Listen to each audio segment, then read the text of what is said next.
Они сидели в ночной тишине и о чем-то мечтали, смотря на ночное небо.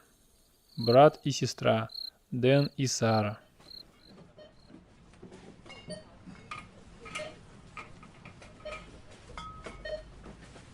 Они жили в неблагополучной семье.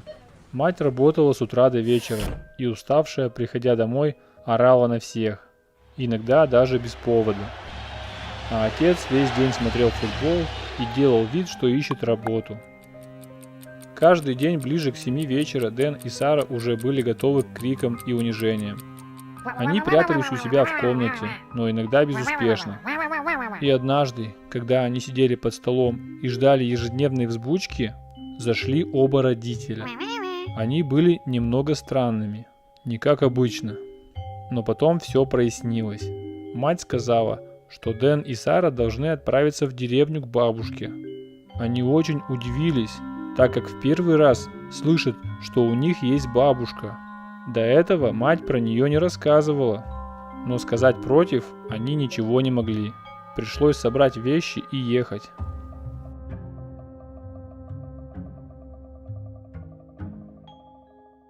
Деревня находилась в лесу, 200 километров от города. Дэн и Сара сразу заподозрили неладное. Тут было очень все странно.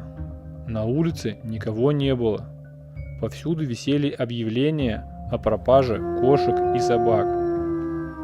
Когда они подъехали к дому бабушки, то еще больше удивились. Дом был очень странный, а бабушка была бледной, как мертвец. Неужели родители этого не замечают? Они так и стояли минут 5 и смотрели на эту странную бабушку и на ее дом. Она позвала их домой и усадила кушать. Еда выглядела очень невкусно, какая-то жидкая и пахла кислым. А попробовав на вкус, их чуть не вырвало. За ужином бабушка сказала, что ее зовут Зина. Странное имя, но после всего увиденного они не сильно удивились. Стемнело. Зина отправила их спать. Но Дэн и Сара очень боялись всего вокруг и не могли уснуть. Они забрались на одну кровать и смотрели по сторонам. Им было страшно. Вдруг в окне они увидели свет, и чья-то голова показалась во тьме. Они хотели закричать, но кто-то помахал им и попросил открыть. Они открыли окно. «Откуда ты здесь?» – спросил Дэн. «И чего тебе надо от нас?» Незнакомец рассказал, что он их сосед и уже давно наблюдает за бабкой Зиной, и что в деревне происходят страшные дела. У людей пропадают домашние животные, и люди уже сами боятся выходить на улицу. И все думают, что это делает бабка Зина. У нее есть расческа из гвоздей, которой она зачесывает до смерти бедных кошечек и собачек. «И что же нам теперь делать?» – заплакала Сара. «Не бойся», – сказал незнакомец. «Если что, меня зовут Феликс, и я помогу вам и всей нашей деревне. Мы докажем, что наших животных убивает сумасшедшая бабка Зина, и пусть ее увезут от нас подальше в сумасшедший дом». И вдруг за дверью они услышали шаги. «Это шла бабка Зина!» Дверь распахнулась. Бабуля оглядела комнату. «Странно, окно было закрыто», — подумала она. Дэн и Сара притворились, что спят. Она закрыла окно и ушла спать. Наступило утро. Ребята позавтракали и отправились гулять. Выйдя на улицу, Сара заметила возле их окна что-то странное. Ой-ой-ой. Подняв эту вещь, они поняли, что это кошачий хвостик. Фу. Как он тут оказался? Может, бабка Зина ночью зачесала до смерти еще одну кошечку? И почему этот хвост именно у их окна? Их одолевали одни вопросы. Они увидели недалеко гуляющего с собакой парня и решили спросить у него, может, он знает, у чьей кошки этот хвост. Ё-моё. Парень оказался очень дружелюбным. Он знал всех в этой деревне и узнал хвост кошки.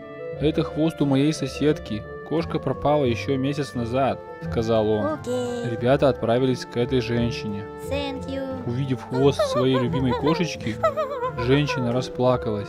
«Я так и знала. Мою Марусю зачесала до смерти ваша сумасшедшая бабка. Убирайтесь прочь!» — закричала она. «Иначе я вызову полицию!» Дети в испуге убежали. Им было страшно идти домой, но они решили пойти и обыскать бабкины вещи, чтобы найти улики и эту расческу с гвоздями. Бабки Зины не было дома, наверное, она ушла в магазин. Они зашли в ее спальню и начали искать. Ничего подозрительного не было, но вдруг Сара увидела на полу странный люк. Это был проход в погреб. Там было темно. Дэн нашел лампочку. Страх пробегал по их коже. Их потрясывало, но они искали. На столе лежали какие-то фотоальбомы и старые газеты. Полистав фотоальбом, они узнали, что их бабушка была учительницей в школе. Еще на школьных фото они увидели Феликса. Странно, он не рассказывал им про это. А бабушкин дом раньше был белоснежный, и там еще был дедушка. В старых газетах они нашли статью, что бабушкин дом загорелся и что в пожаре погиб дедушка. И увидели это странное фото с обгоревшим домом. На заднем фоне стоял Феликс и улыбался, а в руках у него было что-то похожее на спички. Дэн и Сара переглянулись. Им казалось, что тут что-то не так. Они решили спросить у бабушки Зины, что случилось и знает ли она Феликса. Бабуля вернулась к обеду, и ребята начали спрашивать про все и про Феликса. Она очень удивилась, что они знают про пожар и про то, что она работала учительницей в школе. Она рассказала им, что в школе Феликс плохо учился и вообще был странный. Ходил с дохлой мышкой на брелке и ни с кем не общался. Однажды он получил двойку, очень на меня за это разозлился, убежал с уроков и кричал, что отомстит за несправедливость. После этого на следующий день сгорел наш дом. В пожаре погиб дедушка, а мне повезло. Феликс больше не приходил в школу, да и я тоже уволилась и сижу теперь дома. Закончив рассказ, бабуля расплакалась. Дэн и Сара засомневались, что их бабуля, которая сейчас сидит и плачет перед ними, может быть той самой убийцей животных. Они решили разобраться с Феликсом и пошли к нему домой. Дома никого не было, никто не открывал. Сара предложила залезть в приоткрытое окно. Они пробрались внутрь, в комнату Феликса, и просто остолбенели. Тут была как будто камера пыток. Какие-то странные, колющие и режущие предметы. Сара нашла на столе детский рисунок. Типа кошка, а в нее воткнута расческа. А Дэн нашел фото их бабули, и в него воткнут нож. Они все поняли. Видимо, Феликс и есть тот самый убийца домашних животных, который зачесывает до смерти бедных кошечек и собак расческой с гвоздями. Они бросились бежать. Им навстречу попался парень, гулявший днем с собачкой. Он был тоже встревожен. Его собака пропала. Он рассказал, что заходил в магазин и оставил ее привязанной на улице. А когда вышел, ее уже не было.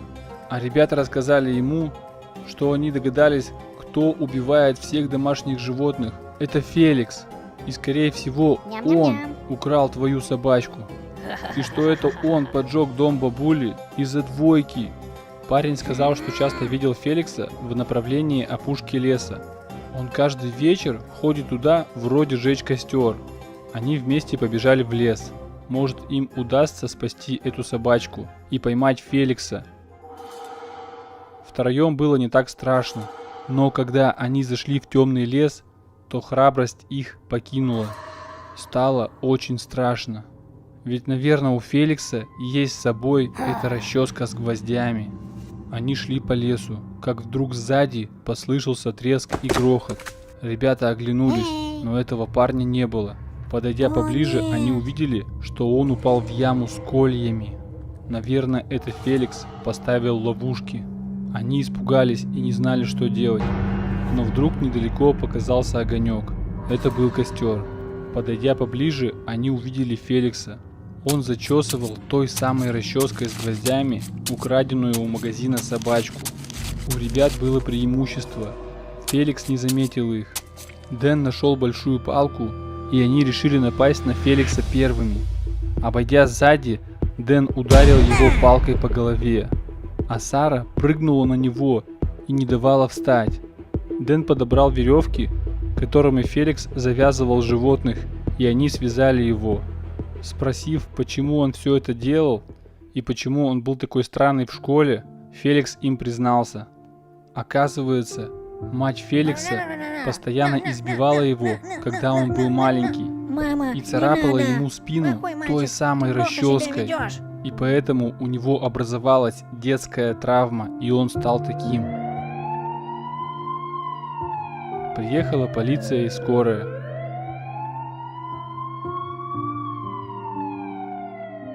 Посмотрев все улики и осмотрев Феликса, его отправили в сумасшедший дом на пожизненное лечение. Больше никто не думал, что эта бабушка Зина убивает их домашних питомцев. Все соседи пришли извиняться Прости перед ней. нас, Зина. Она была рада и пообещала вернуться работать учительницей в школу. Узнав о происшествии, родители Дэна и Сары примчались, чтобы забрать их обратно домой. Но Дэн и Сара сказали, что останутся с бабушкой в деревне до конца лета. Ребзики, если у вас есть какая-то интересная история, то напишите ее в комментариях под этим видео. Если твоя история мне понравится, то я сниму по ней видео. И не забывайте подписаться на мой канал, поставить колокольчик оповещения о новых видео и, конечно же, лайкусик.